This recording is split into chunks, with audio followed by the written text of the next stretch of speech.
Student লাইফে সবচেয়ে বড় যে ডিউটি সেটা হচ্ছে লাভ ইয়োরসেলফ। আমার অভিজ্ঞতা থেকে আমি দেখেছি যে স্টুডেন্ট লাইফে যারা নিজেকে ভালোবাসতে শিখেছে দিন শেষে তারাই কিন্তু লাইফে উন্নতি করতে পেরেছে।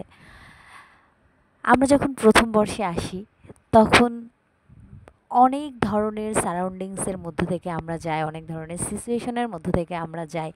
প্রপার গাইডলাইন না থাকলে আমরা আসলে বুঝি না যে কোনটা করা উচিত আর কোনটা করা উচিত না। সেই সময় আমরা অনেক ধরনের নতুন মানুষের সাথে পরিচিত হই, অনেক সংগঠনের সাথে পরিচিত হই। একটা নতুন বাসা, নতুন রুম, নতুন রুমমেটস, তো সব কিছু মিলিয়ে সবার সাথে কোপ আপ করা, অনেক ধরনের প্রেশারে আমরা থাকি। এই সময় যদি কেউ আমাদেরকে একটু প্রপার গাইডলাইন দেয় তাহলে কিন্তু আমরা জীবনে যে ইজিয়েস্ট ওয়ে ওটা শিখতে পারি।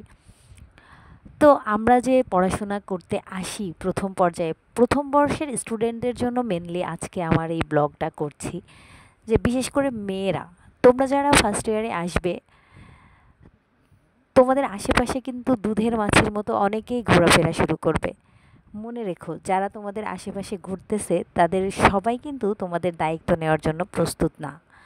অনেক সিনিয়র থাকবে, অনেক ব্যাচমেটও থাকবে, হয়তো তারা তোমাকে নানাভাবে প্রপোজাল দিবে। কারণ একটা মেয়ে মানেই তুমি মাশাআল্লাহ অনেক মূল্যবান একজন সম্পদ। মেয়ে মানেই সুন্দরী, এমন না যে তোমাকে চেহারার দিক থেকে সুন্দরী হতে হবে, মনের দিক থেকে। আর চেহারায় সৌন্দর্য বলতে কি, যে তোমাকে ভালোবাসবে তার কাছে তুমি সব সময় সব পরিস্থিতিতেই সুন্দর। তো এরপর দেখা যায় যে প্রথমে আসার পরে তোমাদের আশেপাশে যারা ঘুরতে থাকে, তোমরাও কখনো কোনো রিলেশনশিপে যাওনি, তো তোমার কাছে মনে হয় ঠিক আছে, যেহেতু আমি একসময় বিয়েই করব তো রিলেশনশিপে চলে যাই। সো হুট করে কোনো ডিসিশন তোমরা নিবা না, আমি যেটা বলবো। সব সময়, মানে আমি আমার লাইফে যেটা ফেস করেছি, খুব সহজে মানুষের সাথে মিশে গেছি। খুব সহজে মানুষের সাথে মিশে যাওয়া আমার কাছে মনে হচ্ছে সবচেয়ে বড় বোকামি। কারণ এভাবে মিশতে থাকলে মানুষ তোমাকে ইউজ করবে। মানুষকে তুমি হেল্প করবা, অবশ্যই করবা, কিন্তু কখন? যখন কেউ তোমার কাছ থেকে হেল্প চাইবে। কিন্তু যেচে গিয়ে কাউকে হেল্প করলে তখন তুমি তাদের কাছে ভ্যালুলেস হয়ে যাবে, তোমার মূল্য তাদের কাছে থাকবেই না। সব সময় তুমি তোমার কমফোর্টটাকে স্যাক্রিফাইস করতেছো কারোর জন্য, তার কাছে মনে হবে হ্যাঁ তুমি তো এমনই। কিন্তু না, তুমি সবসময় চেষ্টা করবে তোমার নিজের কমফোর্টটাকে আগে রেখে নিজের অধিকারটা আদায় করে দেন অন্য কিছু করার। আর যেটা বলছিলাম যে রিলেশনশিপ যেহেতু আমাদেরকে জীবনসঙ্গী বেছে নিতেই হবে, তো তুমি রিলেশনশিপ করার ক্ষেত্রে দেখবে যে সিনিয়র ভাই যদি তোমাকে প্রপোজাল দেয়, প্রথমেই বলবো তাকে তুমি ডিরেক্ট বলবা যে আমি কোনো রিলেশনশিপে যেতে চাই না। আপনি যদি বিয়ে করতে পারেন, আমার বিয়ের বয়স হয়েছে, বিয়ে শাদী করে তারপরে আপনি আমার সাথে রিলেশনশিপে যান, কোনো সমস্যা নেই। হারাম সম্পর্ক তো আমি করব না। যে তোমাকে ভালোবাসবে সে কিন্তু অবশ্যই কোনো কিছু না ভেবেই, সে চাকরি করে কি না করে, সিনিয়র বা জুনিয়র বা ব্যাচমেট যাই হোক, সে কিন্তু এক কথায় তোমাকে বিয়ে করতে রাজি হয়ে যাবে। আর যখন দেখবে যে কাউকে বিয়ের প্রপোজাল দেওয়ার পরেও সে অনেক টালবাহানা করছে, বলতেছে চলো সময় নেই ঘুরি, তুমি যখন তার সাথে সময় কাটাবা অবশ্যই অনেক বেশি সুন্দর মোমেন্ট কিন্তু ক্রিয়েট হয়ে যাবে। সেই স্মৃতিগুলো কিন্তু, সে যদি কখনো তোমাকে ঠকায় তাহলে কিন্তু তুমি সেই স্মৃতিগুলো ভুলতে পারবে না। এই জন্য আমার সাজেশন থাকবে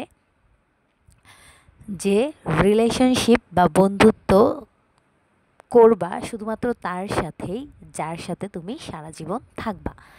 আশেপাশে অনেকেই বন্ধু হওয়ার তোমার, এটাকে কি বলে, ভনিতা করবে, কিন্তু আসলে তারা তোমার বন্ধু না।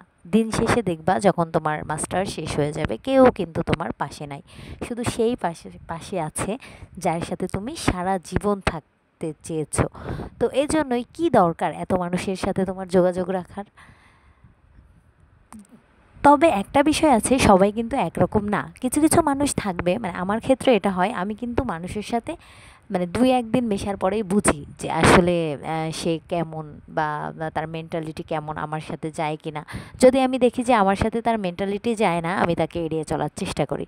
আর যদি দেখি যে না, মেন্টালিটি ম্যাচ করছে, তাহলে তো স্যাক্রিফাইস, কম্প্রোমাইজিং, ভালোবাসা, অ্যাফেকশন সব কিছু দিয়েই আমি তার সাথে থাকার চেষ্টা করি।